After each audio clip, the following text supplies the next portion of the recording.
Сәлеметсіздер ме, балалар? Жаратылыстану пәні 3-ші сынып. Балалар, бүгінгі танысатын тақырыбымыз қандай топырақ құнарлы? Сабақтың мақсаты топырақтың құнарлығын құрамына қарай зерттеу. Сенің меңгеретінің топырақтың құнарлығы оның құрамына байланысты екенін түсінетін боласыздар. Қолданылатын тірек сөз қара топырақ.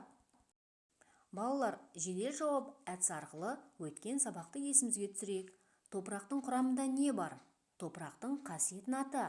Құнарлық дегеніміз не? Жарайсыздар балалар, әрине топырақтың құрамына ауа, су, қарашірік, құм, саз кіреді. Топырақтың қасиеті оның құнарлығында. Құнарлық дегеніміз топырақтың өсімдіктерді су және қоректік заттармен қамтамасыз ету қасиеті. Балалар, енді топырақ түрлеріне тоқтала кетейік. Саз топырақ. Саз топырақтың қатты бөлшектері өте ұсақ болып келеді. Сондықтан олардың арасында ауа мен судың қозғалысы қиындайды. Саз топырақтың құнарлығын арттыру үшін оны қопсыту керек. Келесі қара топырақ.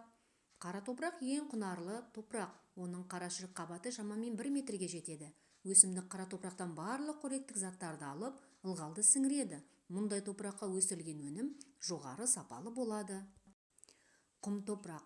Құм топырақ ылғалды жақсы өткізеді әрі тез жылиды. Оның құрамында қоректік заттар аз, ауа көп болады. Сол себепті су тез буланып кетеді. Мұндай топырақты әрдайым суарып, оған қарашірік қосып отыру керек.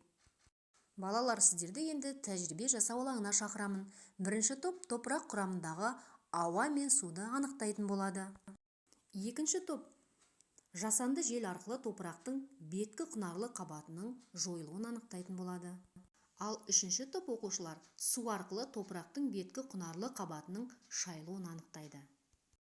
Жарайсыздар балалар, 3 топта тәжірибе жұмысын өте қызықты, керемет жасадыңыздар. Өте белсенді қатыстыңыздар. Сіздерге үлкен алғысымды білдіргім келеді.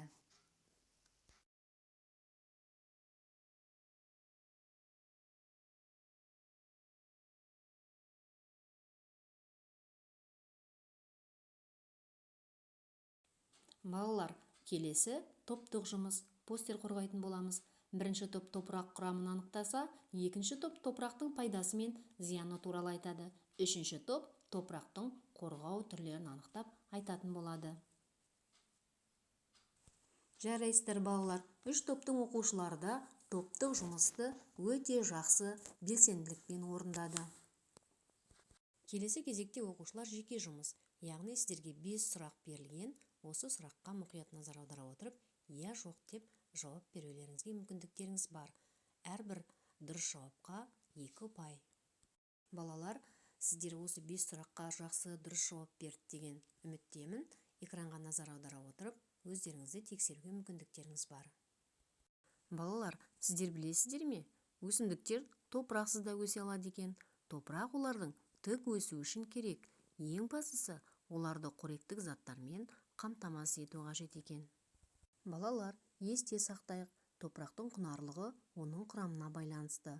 Қара топырақ ең құнарлы топырақ. Адам топырақтың құнарлығын жақсарта алады. Оқушылар, осымен бүгінгі сабағымыз аяқталды. Сіздерге сабақ өте қызықты болды деген ойдамын. Келесі кездескенше сау болыңыздар.